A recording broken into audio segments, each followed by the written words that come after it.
वोल्टास पुराना है, वोल्टास कैरियर में आता था ये। स्प्लिट एसी इंडोर पीसीबी है। तो इस पीसीबी में हम अलग अलग सेक्शन को भी देखेंगे और साथ में अभी हम देखने वाला इसमें पावर सेक्शन। ठीक है, तो ये वाला रिले है ना, तो रिले के ऊपर से इनपुट देंगे इसको लाइन, और ये रहा न्यूट्रल। तो इधर से ट्रेसिंग करते हुए लाइन न्यूट्रल देंगे और ट्रेसिंग करते हुए हम कहाँ पर जाएंगे, इस ट्रांसफार्मर के प्राइमरी वाइंडिंग में यहाँ पर। ठीक है, उसके बाद सेकेंडरी वाइंडिंग से क्या होगा, आउटपुट होगा।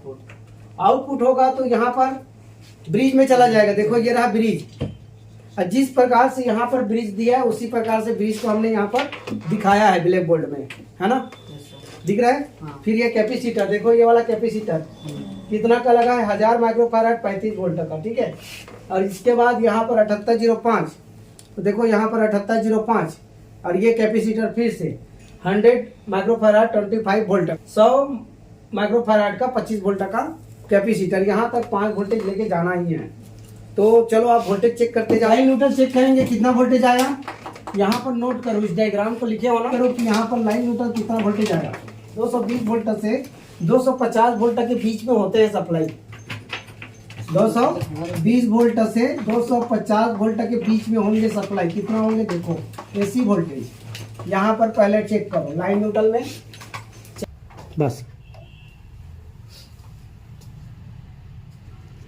देखो यहाँ पर वोल्टेज कितना है,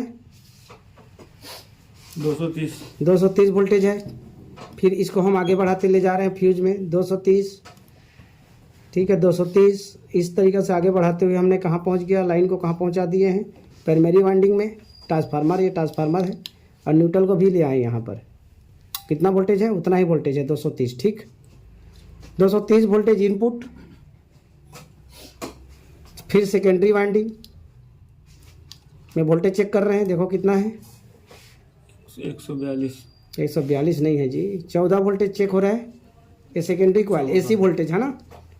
फिर इसी को ये देखो, एसी वोल्टेज हमने ये कहाँ लेके है, ब्रिज में, इनपुट में। ठीक है, 14 वोल्टेज है, 14 वोल्टेज जी। फिर आउटपुट देखेंगे डीसी ब्रिज के बाद। ये देखो ब्रिज दिख रहा है यहाँ पर ट्रांसफार्मर आउटपुट लगा। अब यहाँ पर देखते हैं डीसी, तो डीसी में रेंज में सेट कर दिया। यहाँ पर 18 वोल्टेज है ना, देखो ये माइनस है, ये प्लस है, 18 वोल्टेज आ गया डीसी। माइनस को यहीं रखे रहेंगे। यहाँ पर देखो 7805 है, 7805 में यहाँ पर 12 वोल्टेज इनपुट हुआ। अब फिर आउटपुट देखो कितना है, 5 वोल्टेज। आउटपुट कितना है, 5 वोल्टेज, मतलब इस कैपेसिटर में कितना वोल्टेज है, 5 वोल्टेज। ठीक है, तो यहाँ तक हम पहुँच चुके हैं।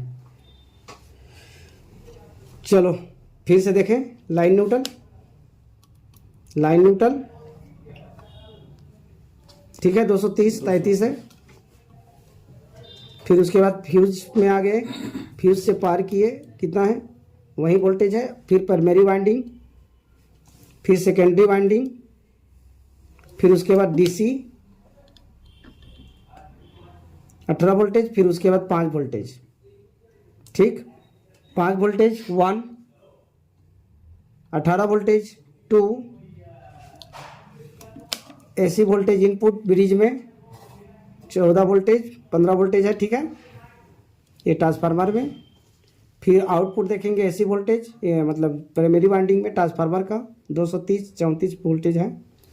फिर इसी को लाइन न्यूट्रल को हम यहाँ पर लेके जा रहे हैं, फ्यूज के बाद लाइन न्यूट्रल जहाँ दिए हैं। ठीक है जी, हो गया। चलो आप वोल्टेज लिख लेते हैं। अभी लाइन और न्यूट्रल में हमने चेक किया, यहाँ पर कितना वोल्टेज आया लाइन न्यूट्रल में, 230 वोल्टेज एसी सप्लाई चेक किया। ठीक है, लाइन न्यूट्रल में। फ्यूज के बाद कितना वोल्टेज आया यहाँ पर, 230 वोल्टेज ही आया यहाँ पर भी। ओके, ट्रांसफार्मर के प्राइमरी वाइंडिंग में 230 वोल्टेज आया इनपुट। आउटपुट देखिए कितने वोल्टेज आया यहाँ पर, 14 वोल्टेज आउटपुट एसी यहाँ पर। ठीक है, ट्रांसफार्मर में। फिर हमने ये ब्रिज में चला गया, ब्रिज में देखें तो यही 14 वोल्टेज था, ब्रिज में गया ना ये डायरेक्ट। ठीक है, फिर हमने ब्रिज के आउटपुट में देखें ये प्लस है और ये माइनस है। यहाँ पर हमने जब लगाए तो कितना वोल्टेज आया, यहाँ पर प्लस और माइनस में लगाया ब्रिज के आउटपुट में, तो कितना है, 18 वोल्टेज डीसी सप्लाई चेक किया। मतलब इस कैपेसिटर में भी हमने वोल्टेज चेक किया, देखो जुड़ा हुआ है। यहाँ पर भी 18 वोल्टेज डीसी ही आया। कितना वोल्टेज? 18 वोल्टेज। फिर यहाँ पर ये जो इनपुट हो रहा था यहीं पर इनपुट हुआ है। फिर आउटपुट हमने वोल्टेज चेक किया 7805 से, तो कितना वोल्टेज आया यहाँ पर? 5 वोल्टेज। कितना वोल्टेज? 5 voltage DC. ठीक, ओके। फर्स्ट हमने क्या देखा? 5 वोल्टेज। यहाँ पर आप चेक करो इस कैपेसिटर में, कैपेसिटर नंबर C4 में कितना वोल्टेज? 5 वोल्टेज। कैपेसिटर नंबर 2 में कितना वोल्टेज? 18 voltage DC. फिर उसके बाद हमने वापस आया, कितना वोल्टेज देखा? 14 वोल्टेज। ठीक है, उसके बाद हमने वापस आया, कितना वोल्टेज देखा? 230 वोल्टेज। और सीधा लाइन न्यूट्रल कितना दिया? 230 वोल्टेज। तो इधर से भी जाओगे तो 230, फिर फ्यूज पार करोगे 230, है ना। फिर हमने यहाँ पर चेक किया output AC voltage supply transformer से, तो कितना आया? 14 वोल्टेज। फिर उसके बाद ब्रिज में गए तो भी 14 वोल्टेज। फिर ब्रिज से आउट किए तो कितना वोल्टेज आया? DC 18 voltage. फिर यहीं पर कैपेसिटर से होते हुए 18 वोल्टेज चेक किए डीसी। फिर 18 वोल्टेज इनपुट हुआ 7805 आईसी में, रेगुलेटर आईसी में, तो आउटपुट कितना आया? 5 वोल्टेज। ठीक है, तो यहाँ पर देखो ये जो 18 वोल्टेज है जहां जाना है वहां जाएगा, प्लस 18 वोल्टेज, ये आउटपुट जिसको जरूरत है। और यहाँ पर क्या है? 5 वोल्टेज। अब देखा जाए कि 18 वोल्टेज तो हमको नहीं चाहिए, 12 वोल्टेज चाहिए। तो देखो ये ट्रांसफार्मर 0-12 का ही ट्रांसफार्मर है। जैसे ही कैपेसिटर लगाए तो क्या हो गया है? चार्ज हो गया है, इसलिए यहाँ पर वोल्टेज ज्यादा दिखा रहा है। यहाँ पर 230 वोल्टेज दिए तो यहाँ पर कुछ वोल्टेज ज्यादा बता रहा है, 14 वोल्टेज बता रहे हैं, जो कि 12 वोल्टेज करेक्ट होना चाहिए, लेकिन कुछ वोल्टेज एक्स्ट्रा होता है। ये अभी लाइन यहाँ पर 220 से ज्यादा था, इसलिए यहाँ पर भी वोल्टेज बढ़ेगा। तो इस प्रकार से हमने पावर सेक्शन में इस पीसीबी में क्या देखा? वोल्टेज देखा। तो ये पावर सेक्शन आपका यहाँ पर हो जाता है। 5 वोल्टेज आपको नहीं बन रहे तो क्या चेक करना है? चेक करो, फिर वापस आओ बन रहे कि नहीं बन रहे। अगर इधर बन रहे तो ये खराब है, अगर इसको लगाने के बाद भी नहीं बन रहे तो इधर शॉर्टिंग है, तो शॉर्ट को भी ढूंढना पड़ता है। तो ये आपका कौन सा हो गया? Power section complete. इस पीसीबी में लाइन न्यूट्रल दिए, पावर सेक्शन कंप्लीट। 5 वोल्टेज। आइए 5 वोल्टेज कहाँ जाना है? ये सिस्टम ऐसी देखो यहाँ पर दिख रहे हैं, यहाँ से 1 2 3 4 ऐसे करके 14 दूनी 28 पिन का ऐसी है ये माइक्रो कंट्रोलर MCU। अब इस पिन को हम देखते जाएंगे। देखो ये 5 वोल्टेज बढ़ रहा है, अब बढ़ते हुए जा रहा है 5 वोल्टेज को हम ले जा रहे हैं कहाँ पर? MCU में। तो ये आ गया इस तरीके से, और ये यहाँ पर पहुँच गया। देखो यहाँ पर कैपेसिटर नंबर C7 भी है, तो यहाँ पर हमने C7 में वोल्टेज चेक किया, देखो 5 वोल्टेज आ गया, मतलब IC में 20 नंबर में 5 वोल्टेज घुस गया। ठीक है, अब माइनस भी चला जाएगा, माइनस भी देखो यहाँ से चला गया, ऐसे करके देखो माइनस IC में 19 नंबर में माइनस। तो यहाँ पर कैपेसिटर नंबर C7 में 5 वोल्टेज आ गया। ओके, तो ये हो गया आपका MCU में 5 वोल्टेज पहुँचाने का। इस तरीके से हम देखते हुए जाएंगे। अगर यहाँ 5 वोल्टेज नहीं पहुँच रहे तो कुछ काम नहीं करेगा। क्लियर? 5 वोल्टेज हमारे इस पीसीबी में कौन कौन सेक्शन में 5 वोल्टेज की जरूरत है, वहाँ 5 वोल्टेज हमको पहले चेक करना होगा। तो हम पहले अलग अलग सेक्शन को ले रहे हैं। तो पहले हमने किसको लिया? MCU को लिया। तो C4 में देखो 100 माइक्रोफैराड 25 वोल्ट का कैपेसिटर लगा हुआ है। C4 में यहाँ पर हमने 5 वोल्टेज चेक करेंगे। अब देखो यहाँ पर ये 18 वोल्टेज आया C2 से, 1000 माइक्रोफैराड 35 वोल्ट का। यहाँ पर हमने कितना वोल्टेज चेक किया? 18 वोल्टेज। फिर उसके बाद कितना वोल्टेज चेक करेंगे? 5 वोल्टेज। अब फिर उसके बाद यहीं पर ग्राउंड रख के कहाँ चले जाएंगे? दौड़ते हुए MCU में। कितना नंबर पिन में गया? 20 नंबर पिन में गया है इस पीसीबी का। इस प्रकार आप हर पीसीबी में ऐसा चेक कर सकते हो, हर पीसीबी में, कि ये 5 वोल्टेज कहाँ कहाँ जा रहे हैं, उसका एक डाटा लिखते जाओ और चेक करते जाओ और उसको बनाते जाओ। बहुत बड़ा सर्किट बनाने की जरूरत नहीं है, बस MCU और 5 वोल्टेज कहाँ पर जा रहा है ये एक हो गया। देखो इसमें 19 नंबर पिन यहाँ पर ग्राउंड है, और ये 20 नंबर पिन को क्या बोलेंगे? VCC पिन बोलेंगे, मतलब ये पावर पिन है इस IC का। और ये कौन सा पिन है? 19 नंबर ग्राउंड पिन है। हर IC में VCC और ग्राउंड होते हैं, तो इस IC में पहुंचा दिए। अब सेकेंड देखेंगे मेमोरी IC। क्यों ना हम मेमोरी को भी इसके साथ ऐड करें। तो मेमोरी IC ऐड करते हैं, चलो यहाँ पर ऐड कर लेते हैं। IC है 24C 02 का मेमोरी ऐसी है। और यहाँ देखो 1 2 3 4 नंबर पिन क्या है, ग्राउंड है इस आईसी में। और ये 6 5 6 7 और 8 ये 7 नंबर पिन भी ग्राउंड है, 7 नंबर पिन भी ग्राउंड है ना अभी इस मेमोरी में। तो ये जो 8 नंबर पिन है इसमें डायरेक्ट एक जंपर लग के उसके बाद ये 5 वोल्टेज गया है, मतलब यही 5 वोल्टेज कहाँ गया है, मेमोरी में गया है। ठीक, और ये वाला डाटा पिन है, ये डाटा पिन कहाँ जाएगा, एमसीयू में जाएगा। अब ये कौन कौन से नंबर पे गया है, ये देखेंगे।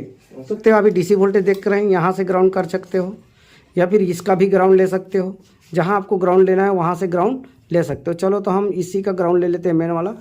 तो देखो ये 5 वोल्टेज यहाँ पर 7805 से आउट हुआ और ये आउट होने के बाद ये जा रहा है देखो इधर। और यहाँ पर नंबर लगा है जंपर नंबर 3, ये क्या है, जंपर है। उसके बाद ये सीधा कहाँ चला गया, मेमोरी नंबर 8 नंबर पिन में 5 वोल्टेज आ गया। ठीक है, यहाँ 7 नंबर ग्राउंड है और 6 नंबर यहाँ पर देखो 5 वोल्टेज 6 नंबर में भी है और 5 नंबर में भी 5 वोल्टेज है। मतलब ये डाटा पिन है जो कि इसके साथ जुड़ा हुआ है। तो आप पहले तो 5 वोल्टेज चेक करो, यहाँ पर 5 वोल्टेज आ गया। और देखो यही वाला ग्राउंड कहाँ से गया है, यहाँ पर ये देखो ये आवा ग्राउंड, ये आ गया ग्राउंड और यहाँ पर ग्राउंड लेके फिर से वापस कहाँ पर आया है, ये ग्राउंड पिन में। ये पूरा का पूरा ग्राउंड है यहाँ पर और 7 नंबर भी ग्राउंड है। देखो यहाँ 5 वोल्टेज आ गया, गुड हो जाएगा। इस तरीक़े से आपके हर पीसीबी में देखना है कि 5 वोल्टेज कहाँ कहाँ पहुँच रहे हैं, वहाँ पर आपको 5 वोल्टेज मिलना चाहिए। क्लियर, निकाल दो। जैसे डायग्राम लिखना है तो ये एमसीयू में अभी हम यहाँ पर क्या देख रहे हैं, बजर देख रहे हैं। तो देखो बजर में डायरेक्ट क्या चला गया, 5 वोल्टेज। बीचों बीच में क्या लगा है, 407 किलो का इसको रजिस्टर लगा है। और यहाँ पर ये देखो ये चला गया इधर से। तो जब भी कुछ करेगा तो 6 नंबर पिन एमसीयू का क्या भेजेगा, यहाँ माइनस भेजेगा। तो ये बजर में बीप की आवाज आएंगी। ठीक जी, एमसीयू डायरेक्ट बजर को चला रहा है। यहाँ पर देखो इधर प्लस है तो इधर से क्या आएगा, एमसीयू से माइनस आएगा। 5 वोल्टेज गया ना सेंसर में डायरेक्ट। ठीक है, ये 10 किलो का सेंसर है, रूम सेंसर। इस तरीके से इसको चेक करते जाओ, यहाँ पर कितना वोल्टेज, इसको कम ज्यादा गर्म ठंडा करोगे तो यहाँ पर वोल्टेज क्या होगा, बदलेगा। तो आपको मर लगे 5 वोल्टेज है। तो देखो ये 5 वोल्टेज दौड़ाते हुए कहाँ चले गए, ये रहा देखो इधर 5 वोल्टेज गया ना, ये सेंसर है, सेंसर में चला गया। अब यहाँ देखो कितना वोल्टेज है, देखो इधर 2.6 था। चलो गर्म करो तो सेंसर को,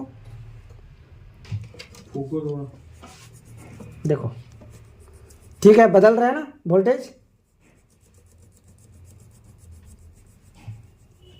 ठीक है, ठंडा गर्म होगा तो इस तरीके से ये यहाँ पर नंबर बदलता है। अब देखो इसमें देखो ये कॉइल सेंसर में भी देख लो, कॉइल सेंसर पकड़ो और ये 5 वोल्टेज देखो कॉइल सेंसर में भी चला गया है। और यहाँ पर देखते हैं ये कहाँ चला जाएगा, यहाँ पर ये। ठीक है, 1 2 3 में गया है एक, और एक चौथा में गया है। 3 नंबर पिन और 4 नंबर पिन अभी रगड़े थे। देखो इसमें वोल्टेज ज़्यादा दिखा रहा है और यहाँ पर दूसरे में देखते हैं कितना आ रहा है। ये देखो इसमें भी वोल्टेज बढ़ते हुए जा रहे हैं। जब हीट कर रहे हैं तो क्या बढ़ रहा है, वोल्टेज बढ़ रहा है। ठीक, चेक कर लेना। 3 नंबर में गया है। यहाँ पर अभी हमने इसको जब गर्म किया, हीट किया, तो यहाँ पर क्या हुआ, वोल्टेज पहले 2.6 था, 2.6 वोल्टेज था। जब इसको हीट किया तो क्या हो रहा था, ये बढ़ गया, 3 वोल्टेज तक पहुँचा दिए।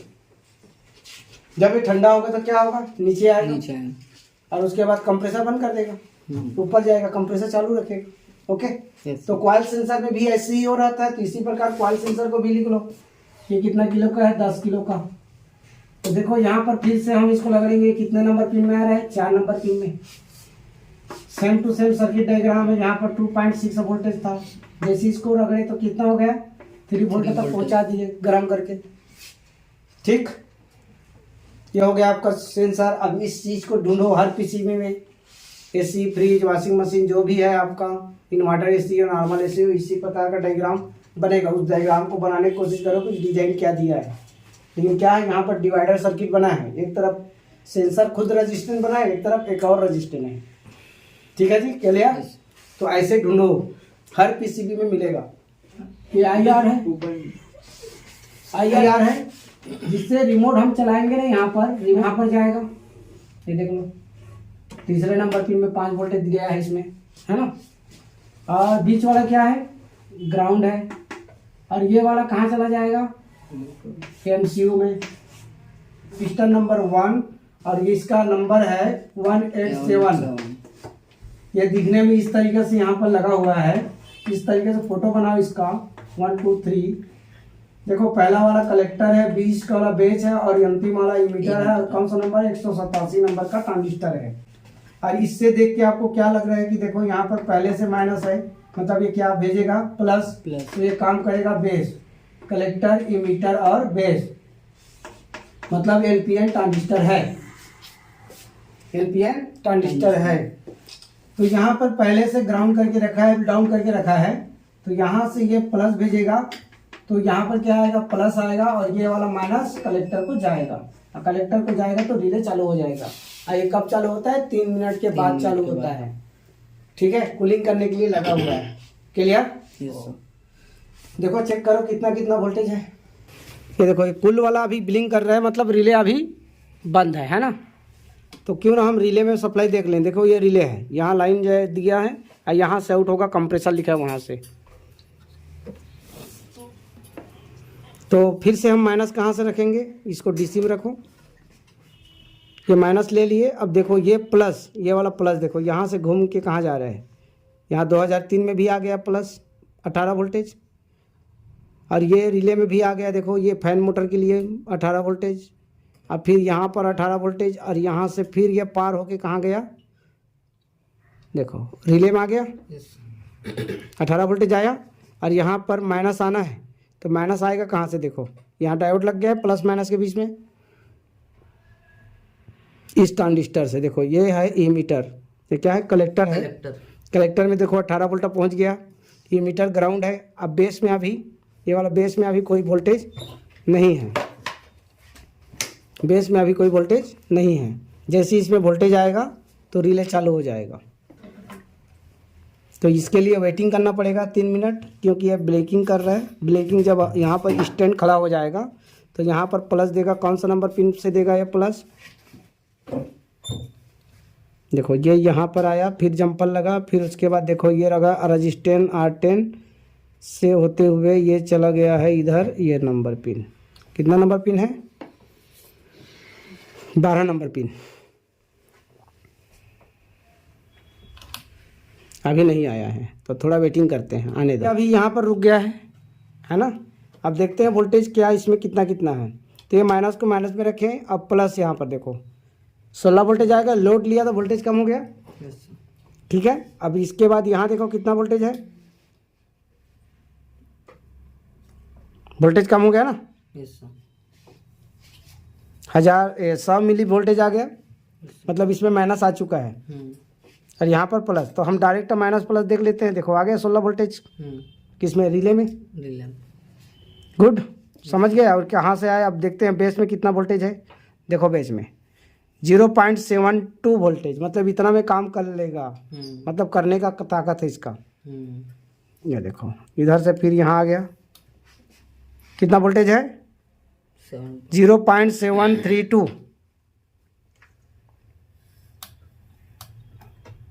इसने आउटपुट कितना दिया है, देखो 5 वोल्टेज दे दिया ना आउटपुट, मतलब 4.97 वोल्टेज आउटपुट दिया। ये रजिस्टर ने डाउन किया, रजिस्टेंस से डाउन हो रहा है ये, क्योंकि इधर का बैक प्रेशर मार रही है। मतलब ये वाला रजिस्टेंस क्या बोल रहा है कि इससे ज़्यादा वोल्टेज मत भेजो, अच्छा है कि तुम अब 5 वोल्टेज दियो, लेकिन यहाँ पर इससे ज़्यादा वोल्टेज होने नहीं देंगे। देखो रजिस्टेंस की इधर कितना है, 0.73 वोल्टेज, और इधर 5 वोल्टेज। तो 5 वोल्टेज आउटपुट किया, लेकिन डायरेक्ट 5 वोल्टेज को यहाँ घुसने नहीं दिया है। ठीक है, इसमें जितना चलना है उतना वोल्टेज दिया, बाकी को क्या कर दिया है, दोनों रजिस्टेंस और डायोड ड्रॉप कर दिया कि इससे ज़्यादा मत आओ, इतना में मेरा काम हो चुका है। रिले ऑन हो चुका है। ठीक है, रिले ऑन हुआ तो देखो इसमें ये रहा न्यूट्रल और ये रहा लाइन जो घुसा हुआ है, ये लाइन जो घुसा हुआ है रिले में, और यहाँ से आउट हो गया कंप्रेसर से, देखो हो गया। ठीक है, क्लियर जी? ठीक, 5 वोल्टेज, तो यहाँ पर कितना वोल्टेज हो गया, 0.732 वोल्टेज। इतना में इसने काम किया तो यहाँ पर कितना वोल्टेज हो गया, ग्राउंड आ गया यहाँ पर। और यहाँ पर कितना वोल्टेज बताया अभी, जैसे रिले स्टार्ट हुआ तो 16 वोल्टेज हो गया। रिले ने लोड लिया ना, आया ना 16 वोल्टेज। अब 18 वोल्टेज थोड़ी है वो, अभी 16 वोल्टेज हो गया। जैसे रिले चालू हुआ, रिले जैसे चालू हुआ वोल्टेज बढ़ गया था, अभी 16 वोल्टेज हो गया। गुड।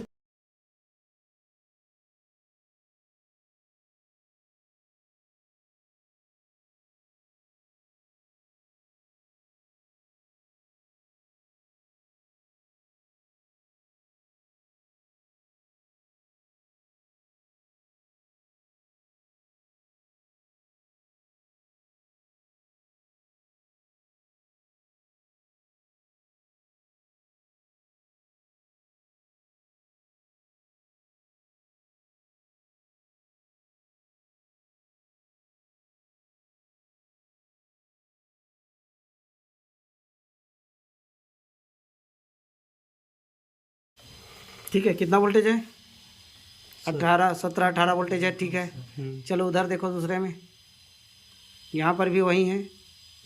फिर तीसरा में देखो, दूसरा रिले यहाँ पर चालू है, दूसरा रिले क्या है, चालू है। और इधर देखो एक तरफ कितना वोल्टेज है, 17 है। उधर देखो रिले के मीडियम में इधर माइनस है, और उसी को नीचे उतारते हुए आओ, 2003 में जाएगा। हाँ हाँ हाँ हाँ हाँ हाँ, और नीचे आओ। ये आ गया 15 नंबर पिन में, और नीचे देखो कितना वोल्टेज है, इससे नीचे, इससे हाँ देखो यहाँ पर 5 वोल्टेज है, और ऊपर जो है ग्राउंड में बदल गया है, तो रिले 2 नंबर काम कर रहा है। ठीक है, तो मोटर के लिए स्टार्ट हो चुका है।